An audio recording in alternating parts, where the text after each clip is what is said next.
Muraho guys, welcome back to our YouTube channel. If it's your first time seeing my face, my name is Joy. Nanje ndi Mama Joy. And before we get into our video, you guys already know the drill. Don't forget to like, comment, and subscribe. Ego ngo mu likinge, mu commentinge, mu subscribinge kandi mu sharinge. So, uno munsi nafite ikibazo, a question to ask you, best for you. What does self-love look like to you? Oh, okay. Mbese mbigenekereje mu rurimi rwacu ni nkaho mbajije ngo ese umuntu kwikunda wenyine bisigura iki cyangwa nje nzumva iki? Nzumva gute? Or what does it look like? Mbese nyine no gutanga ibitekerezo byanje kuri icyo kintu cyo kwikunda. Okay, ijambo kwikunda mu rurimi rwacu ko biri amabija gusoundinga selfish. Ariko turavuga kwikunda kutari ukwikunda kubi. Mu Cyongereza niho hari amajambo abiri atandukanye usanga no mu yaca hari ariko tutabashe kubona iryo rya kabiri. Kuba selfish cyangwa uko kwikunda kubi ko kwikubiraho iko ni kubi ni n'icyaha. Ariko kwikunda tugiye kuvuga nobyita ahubwo nko kwiyumva cyangwa se kwigirira icyizere. Njewe ni nkako nobasha kuzumva umuntu ambwiye ngo se kwikunda ni iki, ariko ko muri ubwo buryo warumbajije no musubiza ngo no kwigirira icyizere ubwanje. Kwigirira icyizere nka gute? Kutisubiza inyuma mu kintu icyo ari cyo cyose, kumva ko nshoboye, kumva ko ndi uw'agaciro, kubaho kwanje ari iby'agaciro, mfite umumaro, hariho reason behind it yo kuba ndiho. Ikindi kigira kabiri nyumva kijanye no kwikunda, ariko ko mu buryo bwiza, numva ari ukugira icyo ukora kugira ngo ubeho neza. Ntabwo ari ukwikunda gusa ngo wumve mu mutima ko wishimiye kuriho gusa bigarukiraho. Yego nabyo birakenewe kuko hari abantu bamwe batazabanishimira ko bariho, ariko birakwiye ko umuntu yishimira ko ariho, akongera akaba fier yuko ariho, yamara akabikorera. Utese yokora iki? Mu rwego rwo kwikunda ntekereza ko hozamo kwiyitaho k'umubiri, kwigaburira ibiryo byiza iby'umubiri wawe ukeneye, kwiyambika, kwikorera isuku bihagije, kuruhuka, ibyo byose nje no bitekereza mu kwikunda. Nawe wombwira uko ubyumva, ariko nuko nguko nje nabyumvaga. Iyo umuntu yikunda atari kwa kwikunda kubi twavuze ko kuba selfish, ukwikunda kukugirira umumaro, ukwikunda gutuma umenya agaciro ufite. Kwikunda rero ni ukumenya agaciro ufite. Nimba nkanje ndivuga ku rugero, ariko ni example, umuntu wese afite stati yiwe. Nkanje novuga ngo ahanini kuba ndi umumama, sometimes nza taking care yanje, mpa ntekereza umuryango wanje, kavuga ngo sinshobora gukora iki kintu kibi kinjana eda mu kubaho nabi nkaba no gwara, sinshobora kurya ibi nibi kuko byonjanaho none umuryango wanje ukambura, cyangwa se sintakaza umwanya wanje mu bintu by'imfabusa namara umuryango wanje ubirenganiremo. Noneho mba nihaye agaciro, ni mu rwego rwo kumenya agaciro kanje. Kubera iki? Kubera ko nikunda. I agree. Wowe kwikunda ubyumva hiki? Nje ntekereza ko hariho ibintu byinshi byerekana ko umuntu yikunda cyane. Reka ntangire ibintu zo hanze kuko I think the most important thing ni ibintu nyine biba inside, navyo ndabigeraho. Ariko naza ntekereza, for example, space ubamo, your house. Kuko niho uzu spending a majority of your time. Kandi bazavuga ngo mbese hanze, your environment is a reflection of your mind. hanze hacafuye kandi hameze nukuri nawe uzamusanga uri confused uri angry ufite ama negative emotions ariko space yawe iri clean ariko akandi kantu gatoya nize ngo mbese ibintu byose ibintu byose birakomeye mu buzima kumva cleaninga birakomeye ariko kwicara mu bucafu naho birakomeye cyane no it's true losing weight birakomeye ariko kureka ibiryo biryoshye navyo cyangwa no gukomeza kurya ibyo biryo biryoshye navyo birakomeye ama consequences azaza aho ngaho birakomeye noneho nyine nanje I've been reflecting ndavuga ngo okay Joy like how much do you love yourself okay kandi niwihe bukomeye which hard are you willing to tolerate kuko byombi birakomeye nihe ugomba gukora ariko nasanze imwe igira positive reaction iyo urangije indi ikagira consequences muzima uzorebe ikintu mbese nyine uhayikorera urushe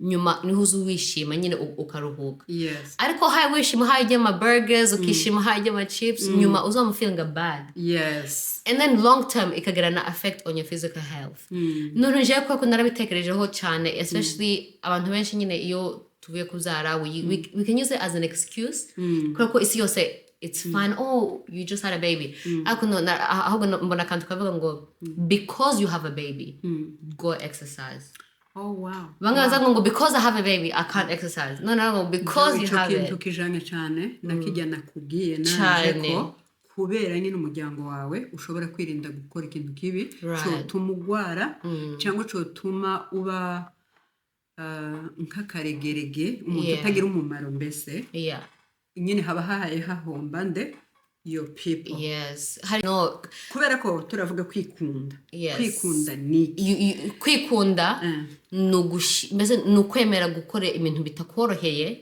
kugira ngo uzabone resulta nziza mbese ni discipline for example kuko you need one version of self-love mbese to be in umuntu respecting a space yiwe umuntu he values himself enough cyangwa themselves enough I really ahantu nje naringiye kukugarura ariho ngiye kukubwira iyo abantu tuvuga ngo twikunde twigirire neza mu rwego rwo kwikunda hari ibintu tugomba gutekereza kurigirira neza kubera tuvuge ku rugero nimba exercising uhakora exercise kurayikora kugira ngo urebeke neza that's part of it it can be part of it for sure kirengagije yobamo ariko kandi health benefits ikinyungu nini nikihe niyo health benefit uvuze niyo yinyungu cyane gusumba noneho nje lookinga beautiful ni byiza nta n'umuntu uzanga naje ndabikunda n'uwo nkuraho ibiri 10 nakwishima ariko kandi ubinkuyeho nakwishima cyane ko bituma tazogira indwara much than kuzogaragara neza ariko no kugaragara neza simbiciye imbaraga nabyo ni byiza cyane kuko mbese umuntu utikunze aza yirekura right ukambara amahuzo acafuye ukanuka ugakora everything right izo ngizo ndabyemera byerekana ko umuntu atikunda ariko when you take care of yourself even physically it's a reflection of how much you value yourself. I think it's not even about love ni value agachiro. I think that's the big word here. Agachiro ukamenya agachiro kawe kuko nanje hari gihe sometimes I want to feel comfortable and I'm like oh my god I don't want to clean until I'm like Joy wirebs which space suits you? Where do you deserve to be? Let me get up and clean. Even though it's hard. Ariko no guta cleaning, for example, is hard. Another mental version of somebody who values themselves. Numuntu nyine utasigara muri environment. They're not happy or they don't feel loved in that space. The strength and the power to walk away from an environment that is not pleasing to you. For me, that's somebody who's very strong. Somebody who values themselves. I love that. It's good. It's good. Okay, ubundi kwikunda nyine kuko nico duhatuguma tugarukaho wabivuze ni ibintu byinshi. Nta nubwo kano kanyeje na Joy twabivuga ngo tubirangize. Nta nubwo gutwona byibuka no kubyibuka. Ariko duhaye tubivuga ubundi muntu wabitegera nawe uribuka ukavuga ngo kwikunda no kugira guke. Ku rugero aho nari mvuze ngo no kuruhuka nako no kwikunda kandi bifite umumaro ku mibiri yacu. Hariho reka mvuge nk'abantu wenda nyine bari muri ibi bihugu by'abazungu dukora cyane cyangwa tubona ubuzi bwinshi, nyine ndakoresha ayo magambo. Hari igihe ushobora kugira ubuzi bwinshi neza ubuzima bwawe bwose bukaba mu kazi, noneho wazuva mu kazi no mu rugo byuzuranye. Muri cya gihe urya nabi kubera ko ntubona umwanya wo guteka, bituma urya nabi. Aho irindi jambo rigira kabiri, bituma uruha cyane ukagwara, ukagira umuruho mu mutwe, ukamererwa nabi. Sinzi ko namenye kubisobanura, ariko harimo ikintu cy'akarengane gukora amasaha menshi cyane, cyangwa se tuvuge nyine love yourself enough to take a break. Kandi muri iyo break ukuntu imera ni uguheba ibindi byiza.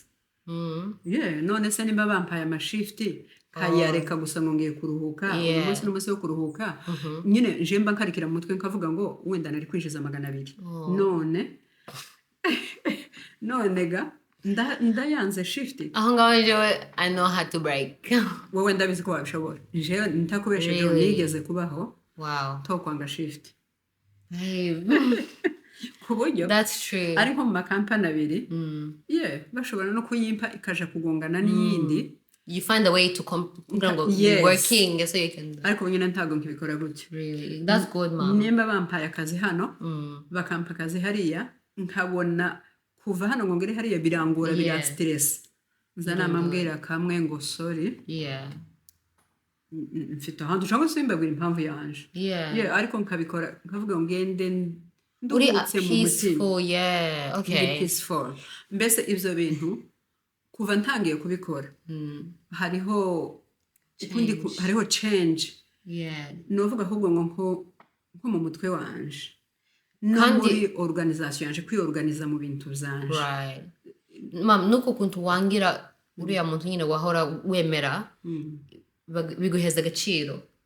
So now they value you. They don't taguri wa muntu mbese uri available 24/7. No, niba kere bakare Mama Joy baramubona. So I love that. I kind of surprised when wabitekereje ko resting is a part yo kwikunda, yo kwiha agaciro, kubera ko imibiri yacu ikeneye kuruhuka. Nshobora kwihuta ngakora cyane nkabona n'amafaranga yewe, ariko namara igihe gito kagwara indwara zombuza gukora igihe kirekire. No kwienjoyinga za bintu zose nyine wakoreye. No kwienjoyinga nyine nkuko ubivuga. Ikindi kintu novuga cyo kwikunda. Abantu ku isi bagira ibintu byinshi bashimisha.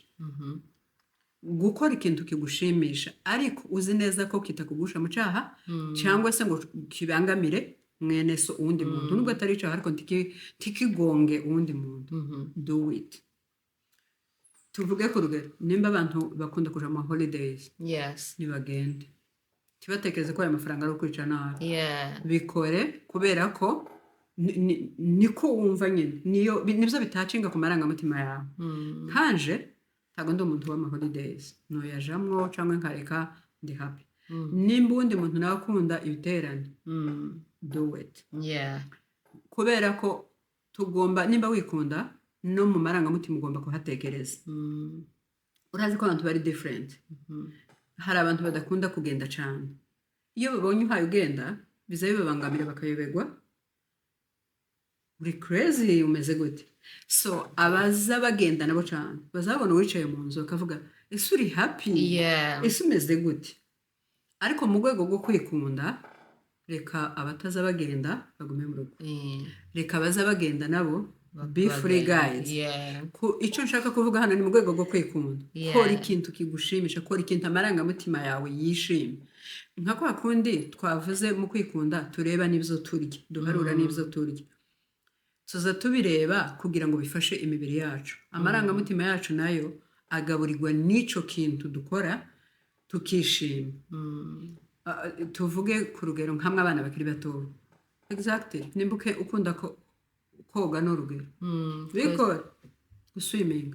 Nimba ukunda gym, yikore.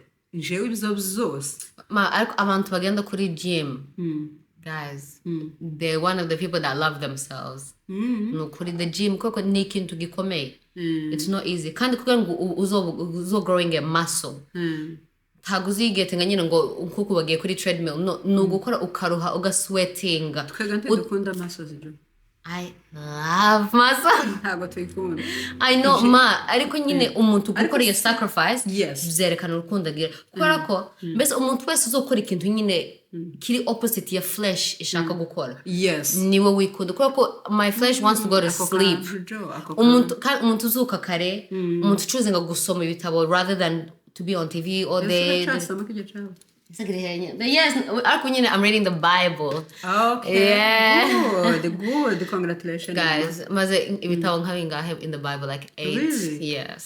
So I have a friend who's been calling me to hold me accountable as I'm on telephone. I have to go. I have to do it. Umuntu uva kuri church cyangwa numukobwa nyine she lives aho mugega mutuye. Numwana mwiza cyane. Yes, none azamfasha kandi nikaza Imana izimubwira when to call me. Nukuri no muri connect group. Oh yeah. Yeah, ni shute yeah. Ariko nanje naravuze ngo mbese ibintu zose uzubigira muri bitabo naza nsoma.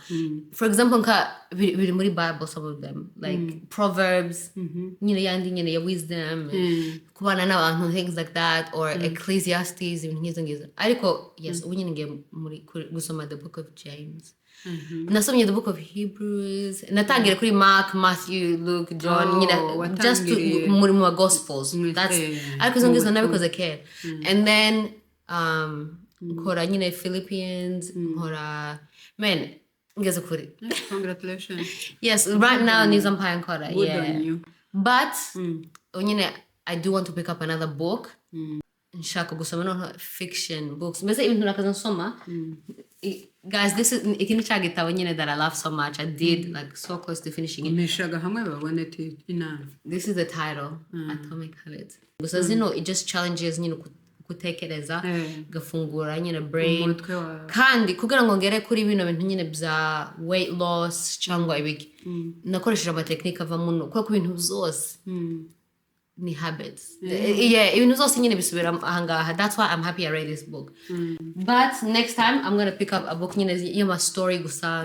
Let me see, whatever. Yes, I've been going to the gym. Courage no good. Thank you. Ariko kandi kikwereka ko nyine it's hard. Mbere ko ngenda I'm like I don't want to go. Sekindi babaza for what reason? It's not even fun. Ariko nagera ngabanga wow, this is the best thing. Ukanezerwa. Yes. What about you? What activity? Nzogendejo kaguma iyo hose gukora izo zose yaba gym yaba everything zose zobikora ejo none ndashaje. Okay, narakubwiye ko nje ntobishobora izo bintu. Guess what? Let me stop you there. What we sure? Yes. Guys, mom, ikintu chose. Ngaho nyereka ingene nyabishobora. Nkareka ibintu zanje zose nzakora nkaza ngenda muri gym. Oh yeah. Abantu bose bazabagenda kuri gym nabo bafite utuzi. Ntago ari we wenyine ukora kandi ukagenda kuri gym. People do combine was n'amashuri byose siko ni ya discipline no go planning siko mbese ugekonga kuza ukora 24 hours a day. Oh yeah, honga hano wambesha. Okay. Kandi nakubwiye ko nagabanyije. Naragabanyije ariko sindabona umwanya wa gym. Yeah, kuko utagushaka. Ushakishije ukawushira muri routine. Nugo yaba one day a week mom zoshoboka. Ibintu byose.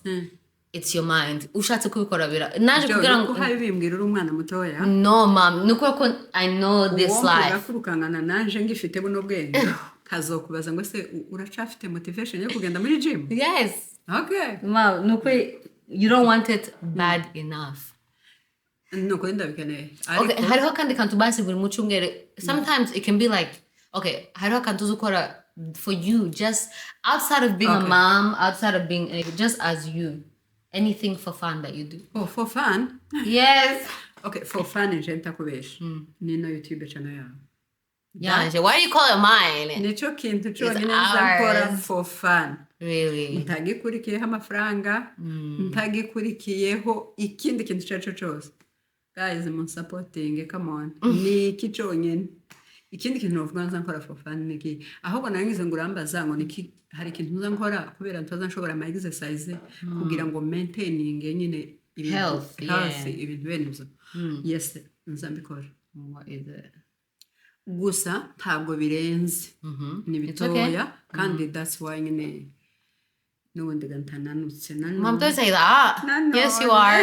Yes, you are. Turabishura senti babambona. Mom, you're so cute. Ariko Jo, kuragira ngo hari umuntu muri Australia wo kwama wirekura akajya uko inda yiwe yasabye akaryama agakora akazi mbese akaba umuntu usanzwe adatryinga kugabanya ntibapasuka twese twopasuka hano ariko I'm pretty sure ntabwo twese tunganya uburyo bwo kugabanya ibintu ariko ndizera ko abantu bose out there bazakora something little kugira ngo batama bazibungo ngo barenge niko je nzatekereza mutwe wanje nta muntu twaganiriye ngo abimbwire kubera ko njewe buri ibihe byose nzangira igihe cyo kwirekura. Really? Ukamwiheza permission yo kwirekura? Cyane rwose nkama ngacumba ubugari mbese nkirekura pe ariko nzangira ikindi gihe wabanye nyine bigeze too far. Yes hari ahantu biza bigera nkiremera nje nyine kabyumva cyangwa amahuzu nyine akabimbwira iyo ico gihe kigeze iteka ryose nzafata step back kabanza muri ico gihe nkagabanya wenda ibyo mpaye njya cyangwa kagira akantu gatoye kagira kandi kantu nkora mu buzima cyenda buri ko mbisobanura hano kuko wenda nza nkora utuntu dutandukanye kuko namwe mwese muza mu bikora ariko akantu gatoye gusa nubwira abantu Jo ariko bakuruga n'abana mwebwe mufite ibyo mukora kugira ngo munanuke yego ntago nanutse ariko kugira ngo ngume nahangaha hari akantu kamwe nakoze muri iyi minsi mbona kantare uturo dukeye usanga ari nikiro kimwe simbizi neza ko sinipimye Mom, buri gitondo uzindutse utogosa amagabiri apana kuyakaranga kuyatogosa wamara ukajya umuneke umwe ibyo bintu akaba ari byo biba breakfast byonyine tunywa icyayi kirimo isukari tugega ikindi kintu tuvuge imbere umukate wajyaga nimba ari agaceri mbese hari akandi kantu nyine womekagaho kareke wamara ukirirwa gutyo ukongera tuvuge nko mu masaa 4 saa 5 ugafata aga snacks cyangwa aka drink something little ndakubwije ukuri ntuzi usonza kandi uzawumva imbaraga mu kazi ugatambuka ukumva urafashije noneho wamara nzanja kujya nko mu masaa 9 like 3 pm noneho nkajya ibiryo bifatika nyamara ikaba na dina igihe ca dina akaba ariho ngira icyayi kanywa kajyana urumva ntanze ariwe yandiye ariko still ariko nyine hari ukuntu ugasimba nariye wa mutsima simba nariye wa muceri simba nariye za mboga nyinshi mbese nta bintu mba nashize mu mubiri wanje byinshi ariko ya protein iri mu magi wa muneke biguheza imbaraga hari ikindi gihe nigeze kuza ninanura ndahaye nkoresha umwayo magi n'ibindi kumva inzara kandi nkumva ncitse intege ndi mu kazi ariko cyo nakundiye ibi ngibi ntago uzucika intege ndabikubwiza kuri abantu bose bazobitrying noneho bizabigera ahantu iyo umaze nk'iminsi 7 uhashira iminsi 8 nyine uhageze amahinga 2 inzara ya mu gitondo zishira sigaye nteka ayo magi sinyagiye mu gitondo kayajana mu lunch box n'umuneke umwe byose mu lunch box ahubwo nkaja kubijya nka saa 4 aribwo bwa mbere ntoya kandi namara nkama mziririrwa hari ukuntu biza biguza apeti somehow ariko atari kubuza apeti ngo ubiryo wenda tuvuge ngo ko birakunukira cyangwa kandi which is good bikakubuza apeti ukumva gusuraho uradimbitse tusonje tuhaze benuko well, thank you so much for that tip